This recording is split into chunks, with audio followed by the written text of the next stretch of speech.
eaten all your food by already. I will hand them a bit of the food that Anders had set aside, the rich cheese and all that other stuff, to them with a wink. They are no longer amused.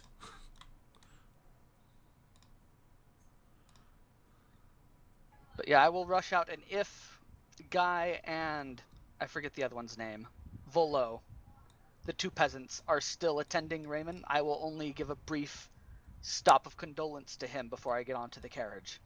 Did you get my message, Sotek? I did. There doesn't seem to be anything fairly outlandish about him. Like Magical? no, he does not seem magical in the slightest. No items, nothing. No, he seems like a very wealthy man. That makes me very suspicious. Then prepare to go to a city full of suspicious people. There is something I wanted to do in those 10 minutes, but I can't remember what it was, and it was important. Well, that's a shame. Something to do with the library, maybe? Yeah, it was in the library of Silverhand. Well, you can remember it now, or you can remember it when you all get back. Let me look at my notes really quick. All right. Halfling wrist, you do catch the very end of Riemann speaking with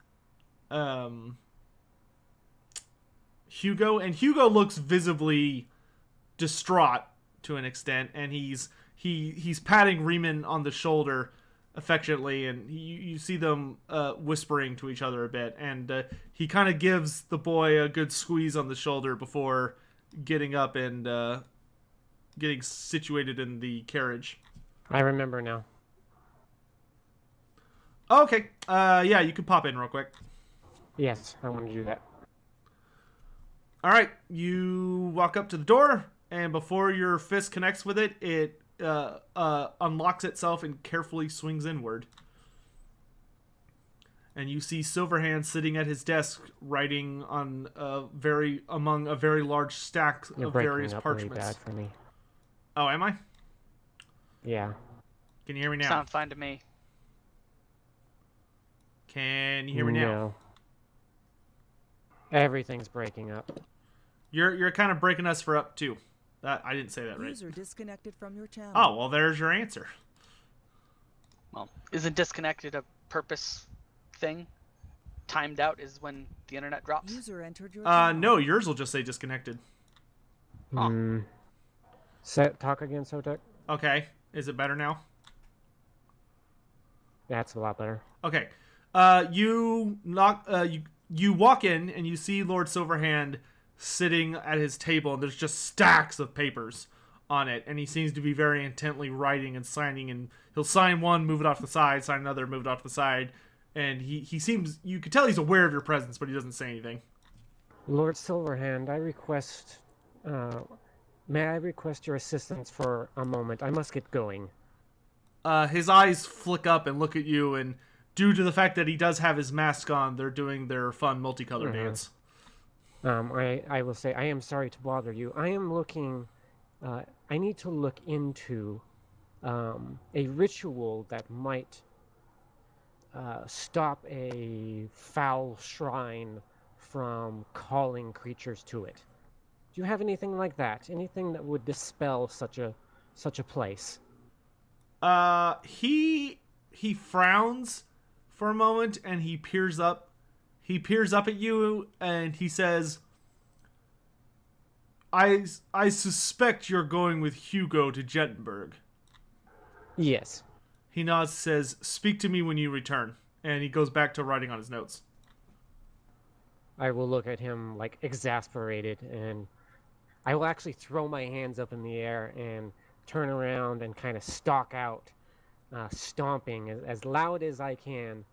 And basically before I exit out the doors and they shut, I will say, things need to be done now before they get worse, and I will leave. You do not hear or sense an acknowledgement.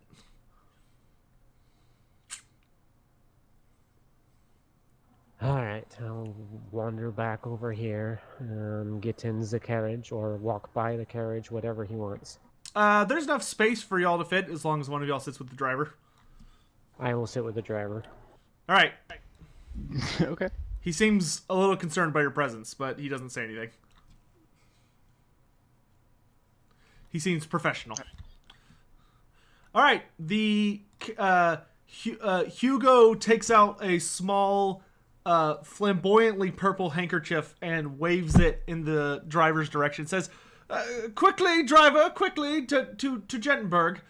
And the rider goes, "Of course, my lord," and snaps the little whip he has, and you begin the ride through the forest. At this point, Hugo chuckles as y'all are making excellent speed. Not super fast, but very consistent. And he turns to the three of you. He says, "So then, how has your time been in all the Silverwood Lumber Company?" User in your channel timed out. Damn it. Stop it.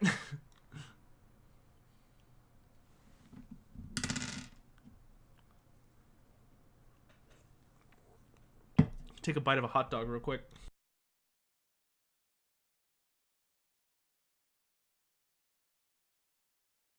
User entered your channel. Welcome back. Can you hear me? Yes. Okay. Hugo turns to the three of you and he says, "So, tell me, how's your time been in the Silverwood Lumber Company?" Well, besides the riot, and the chasing of creepy things through the woods, and huge trolls and goblins, and giant spiders, it's been a fine time. I will openly say, like, from the driver's seat, if I hear this, and say, I do not approve of your cutting down of certain trees.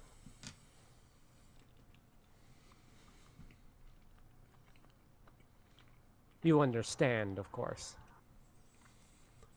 He nods, but there's kind of a twinkle in his eye, and he says, "Oh, yes, of course." Haven't really had time to chat around camp, though, with all the to-doings going on. I haven't really learned much about the individuals and groups that are stationed there. You are the bankroller, I think is the term used, of the expedition. Could you tell us about this interesting group of individuals you've hired? He chuckles audibly. He says, "Bankroller. Now, isn't that a silly term? I will say that the true company itself is mainly comprised of the dwarves, Lord Silverhand, the boy Riemann, and that's pretty much it. Everything else is essentially an add-on due to circumstances." Like the bloody hounds. He will frown and nod and says, "Yes, closest. They were the best mercenary company I could find, given the circumstances and the nature of the work. But I will confess that they are... Well, let's just say their history comes with some baggage." On a more, I will look around the scenery. Pleasant time, I may ask about that then, but this does not seem the type of place for dark tales. I will nervously look at the dark woods.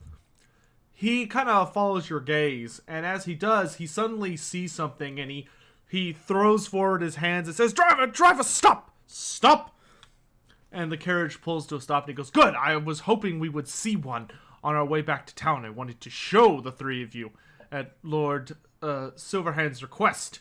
Look there," and he reaches down and picks up a little cane and aims it. And if you follow its trajectory, you see about 40 feet deep in the woods, you see a bunch of trees, but it looks like there is a series of black, thorny vines wrapping around them, almost like in a stranglehold. And behind many of the trees that are wrapped, there's almost a oppressive darkness. And That spooky dark spot. he goes, yes, yes. Do any of y'all know what that is? A place you don't go. He chuckles and says, quite the opposite, my dear friend. You see, those telltale choking vines, that's how you know there's a Hager creeper back there. A what now? Is that the type of tree? He nods and says, very perceptive, Master Wrist. Yes, that is where the Hager creeper is. It's a bizarre tree that only grows in these forests around this mountain range. That's primarily the reason we've come here. And he looks pointedly at you, Verve, and he says, I wanted to show you what makes it so peculiar and why Lord Silverwood insists on studying it. I'm aware that there are trees that are important to your folk, but I don't think this one is one you will be overtly fond of. Can I get off and get closer to study this? You can. He doesn't make any attempt to stop you. I will do so. Oh, I follow you. All right. Verster, are you staying on the wagon or are you going with? No, I'm going with not being left alone with these guys. All right. He does wave his handkerchief in y'all's direction. Says, don't tarry more than a few minutes. Dark is approaching quickly. I will get as close as I can to these things. All right. I will hand Verve a glowing mushroom. Do you want to go looking for the actual tree, or are you just wanting Yes. to get to the vines? Yes, I want to see the tree. Okay, so you head up to one of the trees, and up close, the vines almost look scaly due to their texture. But when you press your hand against them, they do feel like bark, but you can see them digging into the trees around, and you can see them burrowing into it.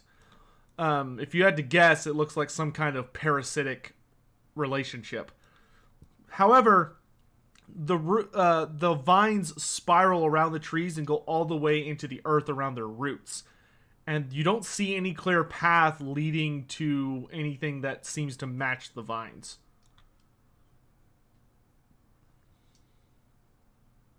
Can I perception? You could try. Can I lob a glowing mushroom into the darkness Sure. to see if that lights up a tree in behind everything? Uh-huh. So I throw one of my glowing mushrooms. All right, you throw it, and with the very, very little glowing luminescent light it provides, you don't see anything of note. You see a lot of trees cast in a dark outline. that might do. And it is getting near dusk. Y'all are still a good ways from Jettenberg.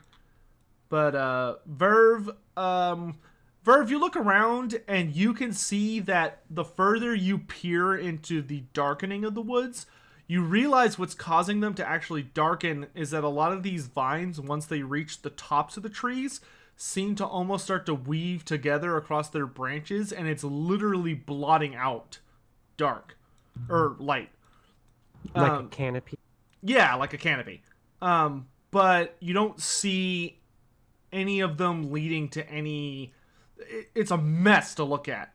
But they all seem to connect around a tree to get up to that point, but they all go underground. And you don't see any obvious parent tree. Okay. I'm going to try something stupid. Okay. I'm going to cast Zap out into the darkness to kind of illuminate everything as much as I can. Okay. I cast magic missile At at the the darkness. darkness. All right.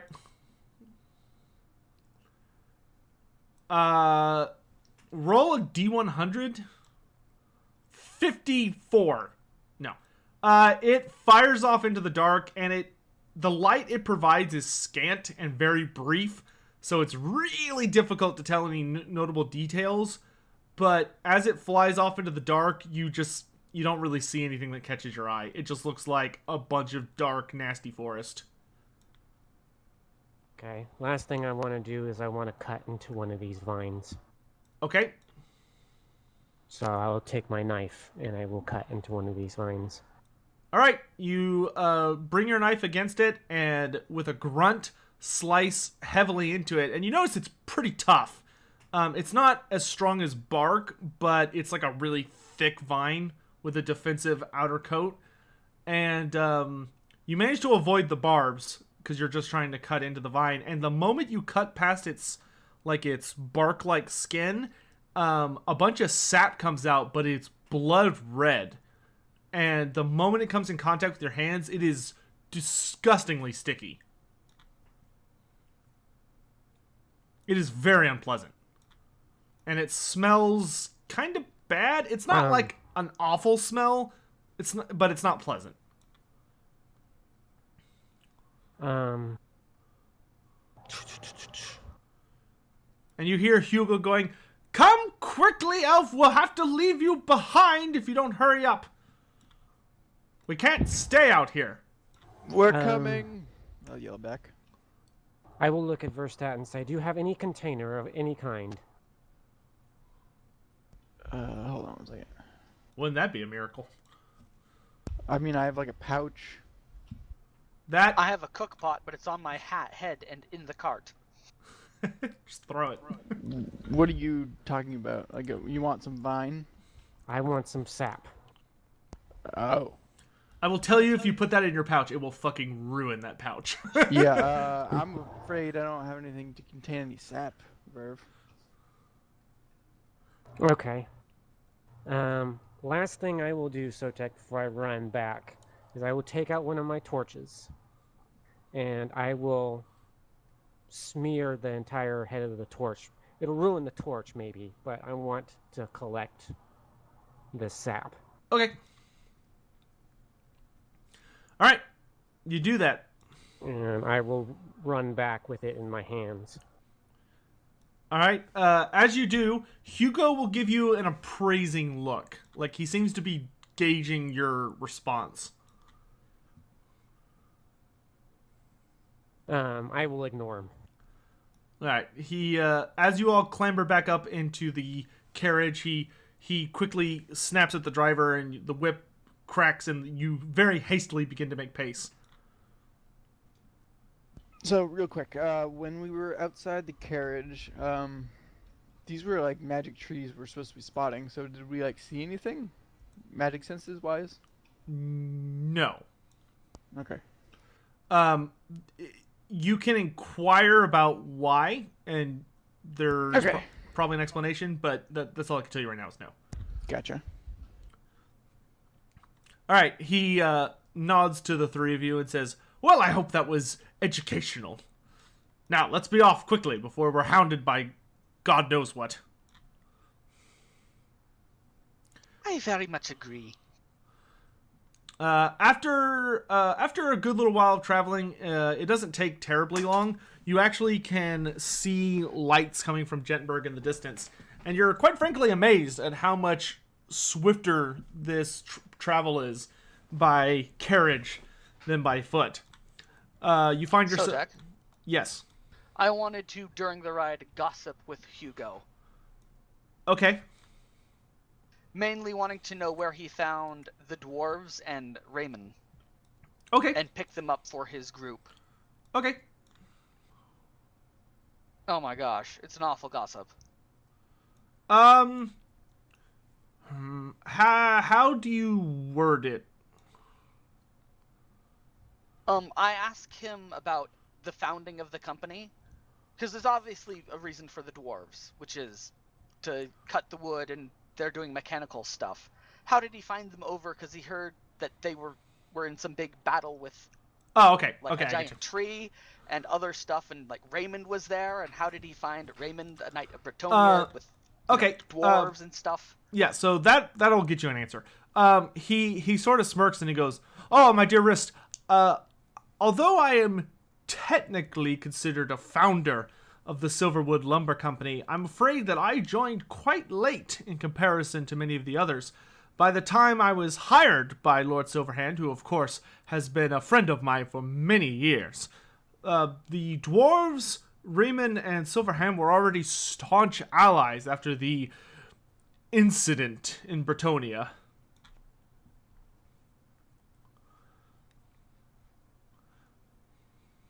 I will ask, like, what is Bretonia? I've never been to this place.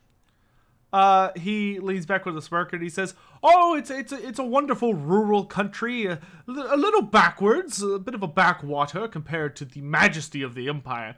Many of their villages could hardly be described as hovels. The peasant life there is truly, well, awful, to be frank." He nods and says, "They live like pigs in squalor. But, much more importantly to Lord Silverhand, is that's where the fabled forest of the Fae is. They call it Athel Loren."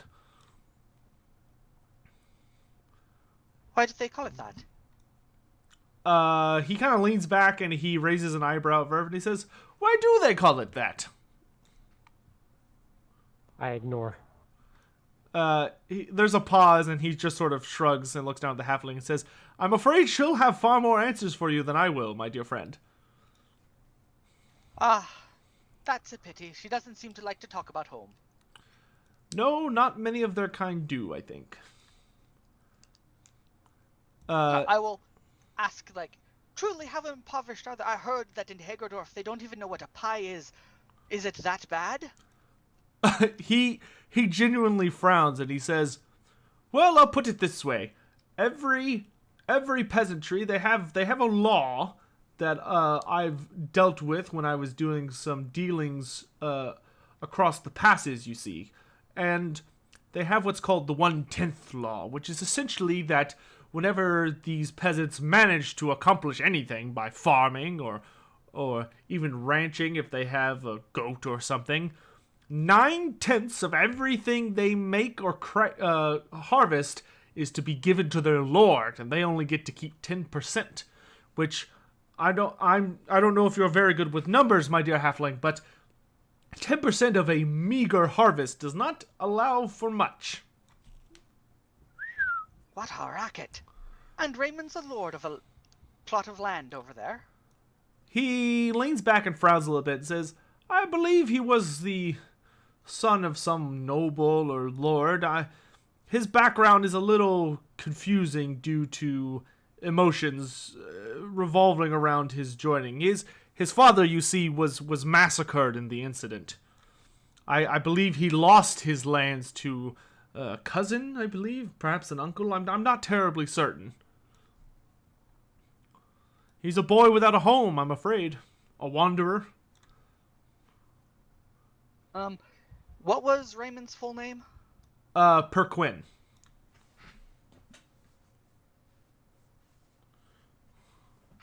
Ah, that is truly sad. It is a pity about his horse. I try to remember his name. Clyde something. That's fine. That's what I would actually expect your halfling to remember. He will nod and said, "Oh yes, noble Clements. No braver steed have I ever seen." Do all Bretonians ride fancy horses like him? Noble, gallant, will charge a bear for reasons I cannot fathom? He chuckles and says, "Only the ones worth talking about. Any Bretonian lord who can't ride a horse is, well, let's just say that he's not going to be a lord for very long." That'd be like... Look at Verve. He frowns down at you and he says, "That would be like having a halfling elder that doesn't know how to cook." There is no such thing. He wags a finger at you and says, "Precisely." Oh, you've got a real job then, Verve. Hugo Pat Verve on the shoulder. Hugo frowns and looks at Verve and he says, What job is this?" Oh, I overheard Raymond asking Verve to help him find a new horse. Hugo raises an eyebrow and say, "Oh, a Fae." He looks at you, Verve, and he gets a really appraising look. Like, earlier you could tell he was looking for an amused response, but now he seems to be, like, deeply staring, like, trying to figure out your soul with a glance. And you feel very uncomfortably examined.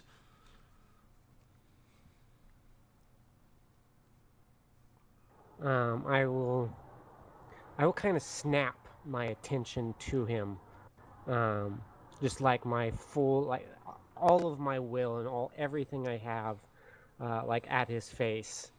Those alien eyes that the wood elves have. And I will say, I will do this for Sir Raymond. I don't quite know what I'm getting into. Perhaps you, a merchant, a lord, would know of breeding and all this nonsense that I don't understand for human horses, especially Bretonians. Verve, in your peripheral of your vision, you can see Rist with this huge grin on his face and a twinkle in his eye as he looks back and forth between the two of you, gives himself a nod, and sits down. Hugo frowns and says, "Unfortunately, I don't. Horsemanship has never been a business of mine. I could give you perhaps an inkling on where to visit to look at some good stock, but I can't provide you any helpful hints. I'm afraid this is a journey you will have to figure out on your own." I will kind of tut and lift my head up, so lift my chin up, in almost like derisiveness, and turn back to my studies. You feel him looking at your back, and he does say, and there's like an edge to his voice a little bit, and he says, I do hope that you sincerely do your best.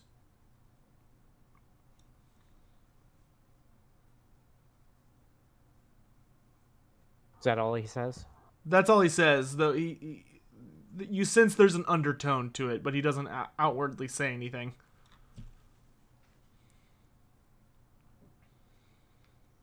Find a Bretonian a horse. Such a thing is... And I will kind of stop at that, and I will spit. Hugo looks notably uncomfortable, but settles back in his seat without saying anything else. And you do notice the driver's giving you some pretty serious side-eye right now.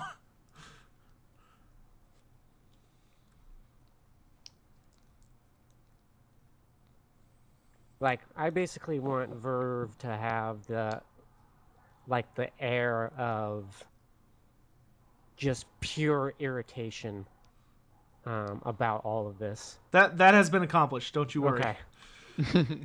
All right. After driving for a wee little bit longer, you finally make it. You crest a hill, and after... Oh, God, those... some of those old tokens. Yikes. After a good long bit, you... and as the twin moons are rising into the sky, you finally spot good old Jettendorf. Not Jettendorf. Jettenberg. There we go. Mixing names up.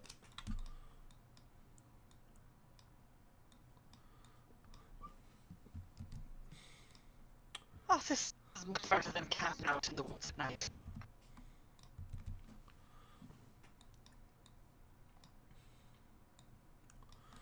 Alright, so you arrive in the city without any fanfare. And as you pull up to one of the gates, he nods down.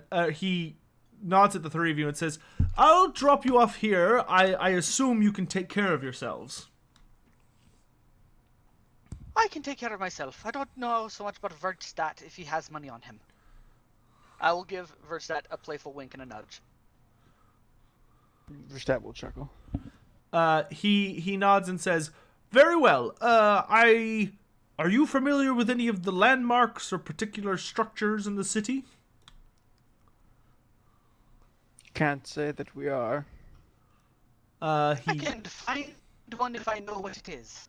He tuts and strokes his chin and he says, There's a temple to the gods of the empire near the center of the city. When you all are ready to leave, You can go there and tell one of the acolytes to send me a missive, and I will come collect you for the journey back. I am not in any particular rush, so feel free to take your time. I'd like to be back in Hagerdorf within 2 weeks' time at the most.